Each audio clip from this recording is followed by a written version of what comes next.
Good day, everybody. This is Yin Yang in California with Morsels of a Thought number 1597. I have come this many days consecutively in a row in the mornings, my time, at currently 6:10 a.m. It's various times, 6:30 a.m. It has been 6:30 a.m. It has been 5:10 a.m. Now it is 6:10 a.m. Pacific Daylight Time. I want to wish you a good day with morsels of a thought of wisdom. Borrowed wisdom from today, the Stoics, Epictetus, from Robin Waterfield, who is a commentator and translator of Epictetus's work. People who wrote Latin and translated Latin, gee whiz, or Greek, for goodness sake, yuck. I say yuck because it's so much studying. I have done some, and it's so much studying. Ay, ay, ay, ay, ay. Goodness gracious, I should have majored in Latin. I might still. Okay, so this is Greek, though. We are in the introduction to a sketch of Epictetus's school, and we were starting to read about a sketch on Stoicism, and we were on page 21. I will continue on from where we left off, and I am hoping that this stuff gives you inspiration for a great day, to inspire you to think of things that you should do. Knowing what you ought to do is called wisdom, and the fortune cookie said this, and it says, if you do it, that's called virtue. So we bring more virtue into the world this way with morsels of thought. Okay, so 1,597, almost 1,600 times. Ooh. Okay, so all right. If virtue is knowledge, goodness gracious, look at he's talking about this. It follows that behaving non virtuously is a product of ignorance. As Socrates insisted, people always want what is good for them. The Stoics claimed that this was obvious from birth and was the fundamental human motivation shared with animals. So, even people who behave non virtuously think that what they are doing is good for themselves. And it is just that they are objectively wrong because what they are doing will not fulfill them as human beings, that is, make them happy. They are denying their potential because they have a mistaken belief or judgment. Since all actions thus depend on beliefs, it is critical to get one's beliefs set right. It is critical to get one's belief set right. What is more, reason, according to the Stoics, is the spark or splinter of divinity of in us. Not only are the gods rational beings, but reason is God, the helmsman who steers the whole universe. The Stoics, again following Socrates, employed an argument from design to demonstrate this: the orderliness of the universe, and especially the fact that in many ways it seems to have been made good it seems to have been made for the good of humankind, shows that it was created and is maintained by a cosmic reason with a capital R. For instance, the world has been given a hierarchical structure from inanimate objects such as stones to plants to animals to human beings as rational creatures, and each lower level has been made to serve the higher ones. If the world is running on a program, there must have been a programmer. It was a Stoic custom to describe the goal of human life as living in accord with nature. The final word is deliberately ambiguous between nature, that is, nature at large, capital N, and nature, small n, that is human nature, because they come to the same thing. Since universal nature is rational, and since the core of one's human nature is rationality, living in accord with one's human nature is at the same time living in accord with nature with a capital N. To live in accord with nature is to live a smoothly flowing life. And so we see how it dovetails with Epictetus's constant insistence that we can live a life free of impediment and constraint. There are footnotes here. What makes an act appropriate, kathekon, and therefore the material for virtue, is whether it is in accord with nature and admits of rational justification. Thus, self-regarding actions such as self-preservation are also appropriate according to Stoicism, since they are in accord with human nature. But it is also in our natures to look out for other people. Witness the way a mother takes care of her offspring. In this context, the Stoics spoke of appropriation, oikeiosis, literally the process of making something one's own. The natural preference of all creatures, the natural preference all creatures have for what is good for themselves. A creature first and fundamentally appropriates itself to itself.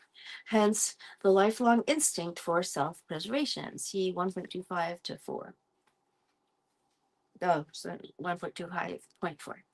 Gradually, in the case of rational creatures, the circle consisting of what it considers to belong to it, of what it appropriates to itself, widens to include family, friends, neighbors, fellow citizens, and eventually all other rational creatures, so that the motivation provided by appropriation is simultaneously self-regarding and other-regarding. 1.19.13 through 14. And a footnote. Hence, other regarding virtues, such as other regarding is hyphenated, other regarding, virtues that are other regarding, virtues that regard other things. Hence, other regarding virtues, such as justice, are good for the agent. So, Epictetus insists that human beings are social creatures, e.g., 1.23.1, 1.28.20, 2.20.13, 4.11.1, by which he means that it is natural for us to take thought for others and to do them good. He repeatedly stresses other regarding virtues such as kindness and trustworthiness. And there's a footnote. All the virtues arise out of natural human tendencies. Why then are there so many bad people in the world? Well, in Morsels of a Thought of Wisdom, we try to bring you something that is good for your day, to inspire you to have a good day, to give you morsels of food for thought, morsels of thought. So back to all the virtues arise out of natural human tendencies, say Robin Waterfield and the Stoics. Why then are there so many bad people in the world? Since badness is assenting to the wrong propositions, there are as many forms of badness as there are wrong propositions. But one widespread error is, according to the Stoics, the result of upbringing.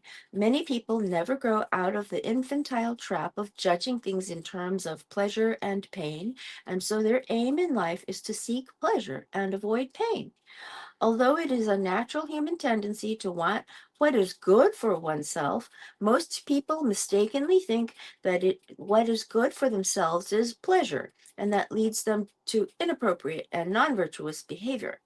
This argument lies at the root of Epictetus's distaste for Epicureanism, capital E. In claiming that pleasure was the goal of human life, it supports this mistaken infantile view of the world. The Stoics were determinists. The rational mind of God, or nature, or reason, all terms for the same thing, has a plan for the universe and is seeing it through.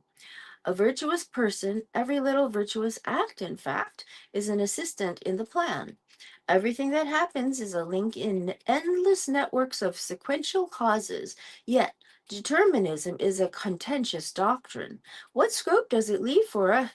What scope does it leave us for freedom of action? What is the point of trying to behave as rational moral agents when we appear not to be free agents at all? Does determinism not encourage laziness on the grounds that nothing we do makes any difference anyway? The Stoics came up with a pretty good response. They claimed that although everything has antecedent causes, things are not always necessitated by their antecedent causes. A cylindrical roller has the capacity to roll downhill. When someone pushes it, he has started it rolling, but he has not given it the capacity to roll, which is simply an attribute of what it is to be a cylinder. So, when an impression of some kind impinges on us, it is bound to make a mark, but we do not have to assent to it, nor do we all assent to the same impressions. The sight of a beautiful woman provokes lust in a heterosexual man who lacks self control. Her beauty is the antecedent cause, but his reaction is still up to him because it is part of his makeup, not part of the antecedent cause. In effect, then, there are two kinds of causes, external and internal. The external cause is the person pushing the roller. The internal cause is the nature of the roller. The external cause is the impression that impinges on me. The internal cause is my individual nature or character. So, while the things that just happen to us are entirely predetermined, our responses to these events are not. They are up to us, and therefore things that are up to us or within our power or subject to our will are the domain of morality and culpability. An important implication of the roller analogy is that if you change your disposition, you will react differently. The source of virtue is internal. Robin Waterfield says, I have used the worm I have used the term assent, A-S-S-E-N-T, a few times. This was a key term in Stoicism. When a mature, rational human being receives an impression, which may be an externally arriving sense impression or something internally generated, such as a thought, a memory, a fancy, or a hope, it is assessed by the command center. I bet he's UK. A Stoic term for the mind, seen as the faculty that processes impressions and initiates action. The incoming impression presents itself as providing information about the world. It comes in the form of a proposition. If the proposition seems true, the command center will assent to it, e.g., 1.18.1, 1.28.1 to 2, 3.3.2. Otherwise, it will withhold assent or suspend judgment. If it assents, and if the proposition to it if it assents, and if the proposition to which it assents contains value terms such as it is right for me to do such and such, an inclination, quote unquote, is generated that leads to action. Another way of saying this is that assent, A-S-S-E-N-T, gives rise to desire, the belief that something is worth doing or pursuing. If we withhold assent, no inclination arises.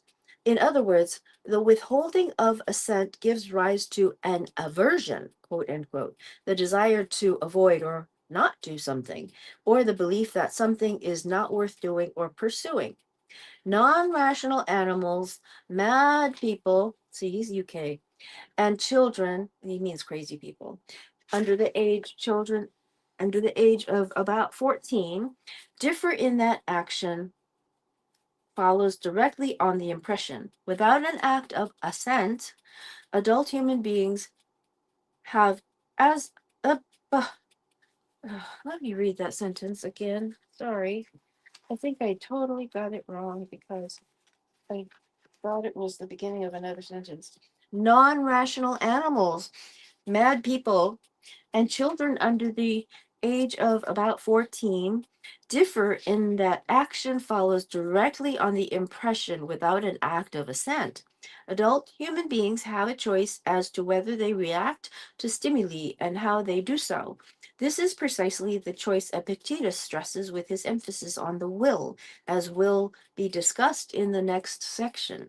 This element of choice is the result of our developing a disposition not to assent to immediate impressions. So, when we see something that comes with the proposition, a snake, I'd better be careful, we do not immediately assent to this impression. And that creates a space for further proposition along the lines of, I had the impression that there was something dangerous here, but it may not be in fact dangerous. But it may not, in fact, be dangerous. To do this, we have to be alert and observant every moment of our lives, because at every moment, a host of impressions is crowding in on us. It is immediately clear how assent is critical for morality. Oh boy. Okay, so far so good. Morsels of a thought has to do with morality, by the way. Wisdom is knowing what to do, and virtue, okay, wisdom is knowing the right thing to do. That's got the morality in it. Doing it is called virtue.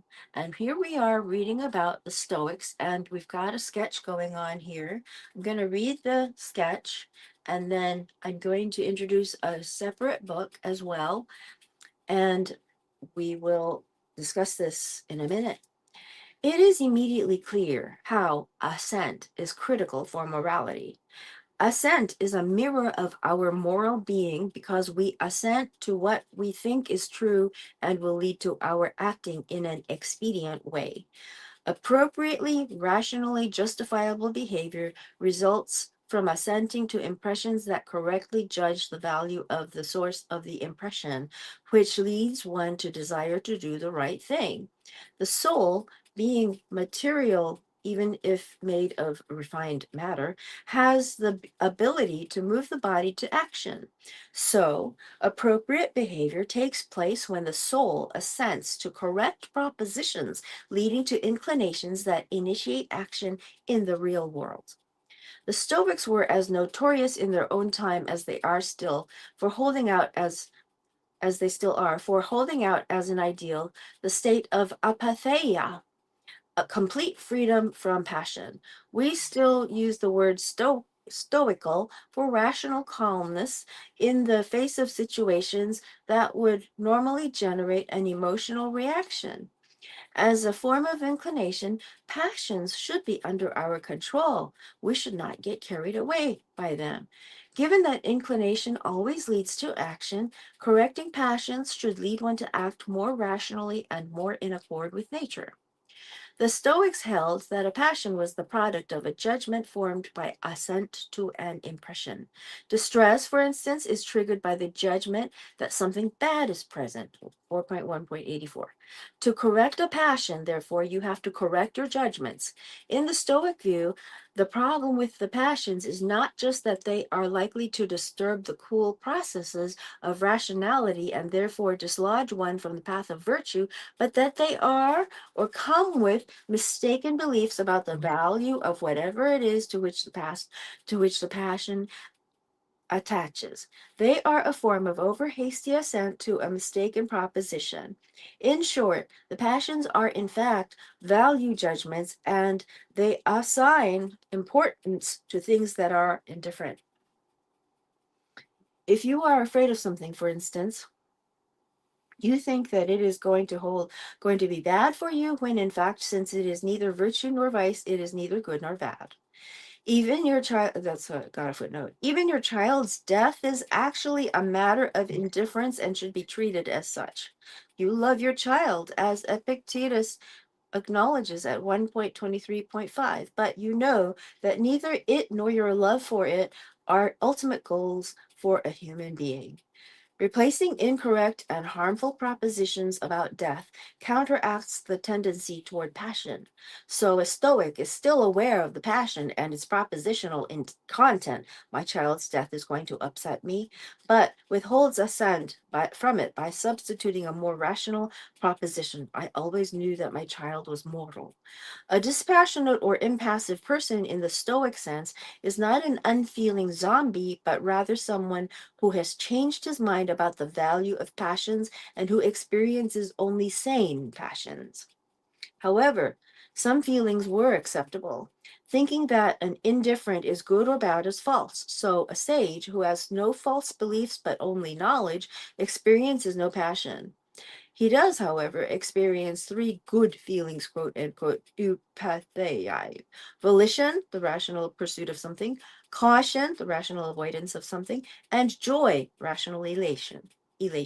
Each of the three has subspecies that were therefore considered acceptable passions. Kindness or benevolence, which is constantly stressed by Epictetus, was considered a form of volition, as was friendliness. Modesty and reverence were forms of caution.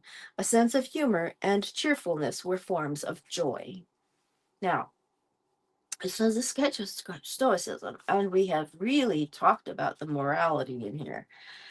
Epictetus's Stoicism is in this book, and the introduction to it will be a few pages longer, and it will talk also about Epictetus on philosophical training. Now, I would also like to mention a book that I received in the mail because it got me so excited. I have a book here titled uh, uh, Millennial Samurai, Book One, A Mindset for the 21st Century. All right, so in here, it is going to talk about more discipline. We're talking about discipline. All of this is about discipline. Everything. Morality and discipline. So, got this up here. I'm going to show you something. And in the book, where is the book? I have placed the book someplace. However, I took a look at the introduction, and samurai is a Japanese word which means warrior. And this is the word they pronounce samurai in Japanese. I couldn't get the katakana down into writing, so I just copied it down. Samurai, samurai. Okay, and then wushi, bushido, bushido, bushido, wushida in Chinese. Wu means martial arts, shi means hero, da means method. So, Bushido, Millennial Samurai, George J. Chanos wrote this. He is the former uh, Attorney General of Nevada. So this is the actual book. It's not yellow, it is white. And I got this in the mail. Thank you. Thank you, George Chanos. He says, believe. Now, it is all about a lot of different words.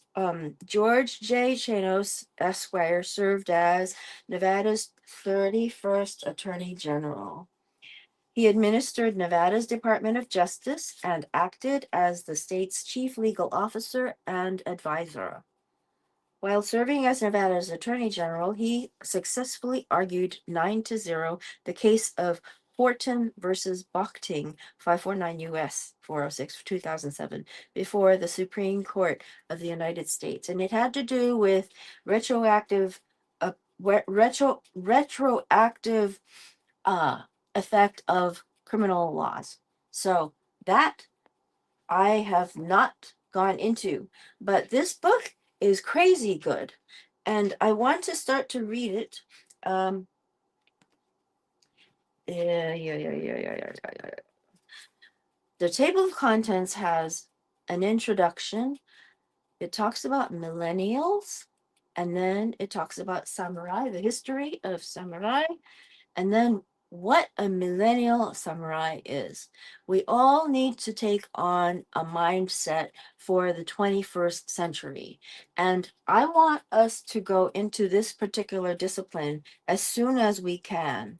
I have looked at this so far, so good. We all need this. So I will be reading it as soon as I can, and I will take input from people about which day of the week we can do it. Please write or DM me, and I will speak to you later. Okay? Old Kinderhack.